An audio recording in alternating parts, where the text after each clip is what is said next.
गोपालगंज में हैं। गोपालगंज 101 सदर विधानसभा चुनाव का जो बिगुल बजा हुआ था, आज उसका पिटारा खुल चुका है। जिनको आना था वो आ चुके हैं। किस्मत के आजमाइश में यहाँ से कुसुम देवी की भाग ने साथ दिया है और कुसुम देवी की यहाँ पे जीत हुई है। और यहाँ पे बीजेपी का कहा जाता है कि गढ़ है और बीजेपी के गढ़ में फिर से कमल खिल गया है।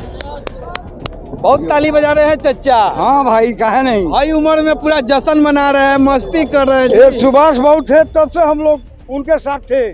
एक नहीं 4 इलेक्शन पहले, ये 5वां इलेक्शन है। 5वां इलेक्शन, ये 5वां इलेक्शन में भी उनके साथ हैं हम लोग। एक बात बताइए, हमको इस समझ नहीं आया पूरा रणनीति देखते हुए कि अब की बार वोट किस आधार पर गया है। भाई आप लोग तो क्या हम कहें, अब जैसे कि बताइए कुछ, तब तो समझ में आएगा ना। आधार नहीं, देखिए सबका साथ सबका विकास। हम लोग इसी पर जनता ने वोट दिया है और इस जिला में कुसुम देवी को विजयी बनाया है। कुसुम देवी को विजयी बनाया है। सुभाष जी को श्रद्धांजलि के रूप में क्या कहिएगा? श्रद्धांजलि के रूप में हम लोग कहेंगे कि एक एक वोट हम लोग श्रद्धांजलि के रूप में दिए हैं और यहाँ पे धर्म का जीत हुआ है, अधर्म का हार हुआ है। अधर्म का हार हुआ है। हाँ, वो अधर्मी पार्टी है, हम लोग धार्मिक पार्टी है। हाँ, यही लड़ाई है यहाँ धर्म और अधर्म का लड़ाई थी। पूरा देश में जो है कि धर्म अधर्म को लेकर बड़ा चर्चा चलता है। और सही बात कहे चाचा ने, अधर्मी की इस बार गोपालगंज में हार हुई है और इस बार ही नहीं, बार बार हार हो जाती है। क्या कारण? और होती ही रहेगी। क्यों होती रहेगी ऐसा? क्योंकि तेजस्वी यादव यहाँ इनका गृह जिला है और गृह जिला उनके पिताजी जब मुख्यमंत्री थे, उनकी माँ जब मुख्यमंत्री थी, 15 साल में गोपालगंज के लिए क्या किए हैं आपको पता है? आप पत्रकार हैं, आपको भी भली भांति पता होगा उन्होंने 15 साल के गोपालगंज के लिए क्या किया है। कहा जाता है उस समय ज्यादा फंड वगैरह नहीं, कहाँ नहीं, अब कहाँ से पैदा हो गया फंड? अब फंड कहाँ से पैदा हो गया? आप बताइए, अब बताइए फंड कहाँ से पैदा हो गया? एक मिनट, अब फंड कहाँ से पैदा हो गया? और फंड अभी के डेट में फंड कहाँ से पैदा हो गया? मेरा नहीं है, उन लोगों का कहना नहीं। आप जब ये प्रश्न कर रहे हैं कि उस समय फंड नहीं था, तो जो फंड अब इस समय कहाँ से पैदा हो गया है? जो अभी आए थे मेडिकल कॉलेज दे गए थे, 15 साल पहले भी दे सकते थे, लेकिन अभी क्यों दिए हैं? अभी क्यों दिया? चुनाव के समय क्यों दिए हैं? घोटाला करने के लिए फंड था। वो लॉलीपॉप था। क्या लॉलीपॉप था? वही लॉलीपॉप देकर जनता को लुभाने के लिए कि जनता उसको लुभावने में नहीं गई। मैं ये बोल रहा हूँ कि ये सरासर लोकतंत्र की जीत है और परिवारवाद की हार है। एक जो वर्षों से एक जो धारणा चली आ रही थी कि मेरी पार्टी है, मेरा ही दबदबा, ये लोगों ने मुंह पे तमाचा मारा है और उन्होंने हर कोशिश कर ली, लेकिन यहाँ पे इंसानियत की जीत हुई है, लोकतंत्र की जीत हुई है।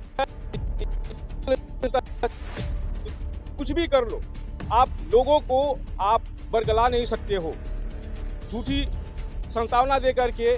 तो ये जो इतने जो लोगों की जो एक एक्सपेक्टेशन थी, लोगों जो बढ़ चढ़ करके जो लोग यहाँ पर अपने घर से निकल करके लाख कोशिश के बावजूद भी ये जीत उनके मुंह पर एक तमाचा है। ये उनका गृह जिला है और गृह जिला में लगातार कई वर्षों से उनको नकार दिया गया है। गृह जिले का लोग जनता है उनको नकार दी है, क्योंकि जो उनका पहले का पार्टी का उनका जो व्यवस्था था वो पूरे बिहार की जनता जानती है, यहाँ का बच्चा जानता है कि वो कैसे बिहार में लूटपाट हत्या आज दिन होती रहती थी। अब जो माइक लेकर लोग से सवाल कर रहे हैं, आज से 15 साल पहले किसी से नहीं पूछ सकते थे। यही लालू जी थे, बोले थे कि हट जो बुरबा मार के गिरा देंगे, ये पत्रकार को बोले थे, आपको भी पता होगा।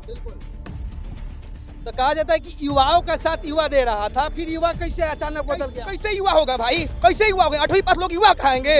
8वीं पास करके बिहार में नेता बनेंगे? वो तो नीतीश कुमार का देह है कि हम उप मुख्यमंत्री की कुर्सी बैठे हैं। 24-25 में चुनाव होगा, उस समय उनका युवा उनका लोकप्रियता कितना है सब पता चल जाएगा, सब पता चल जाएगा।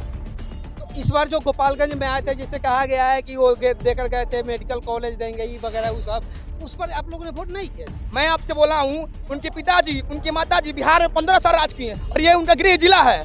15 साल पहले गोपालगंज में वो मेडिकल कॉलेज नहीं दे सकते थे, स्टेशन नहीं बना सकते थे, कॉलेज नहीं खोल सकते थे। अभी क्यों?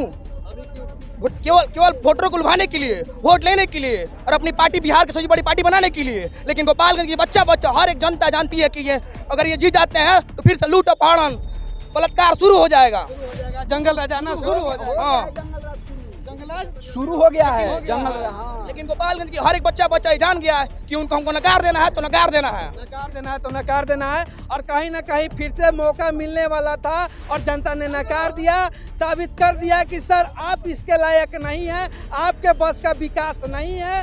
गोपालगंज का विकास जो है बीजेपी के हाथ से ही होगा और इनके हाथों से विकास होना चाहिए था, उनको विकास के लिए बुला दिया गया है। सुभाष जी की श्रद्धांजलि के रूप में देकर सुभाष जी की पत्नी को बुलाया गया है और बीजेपी को यहाँ पर फिर से कमल खिलाकर जिताया गया है।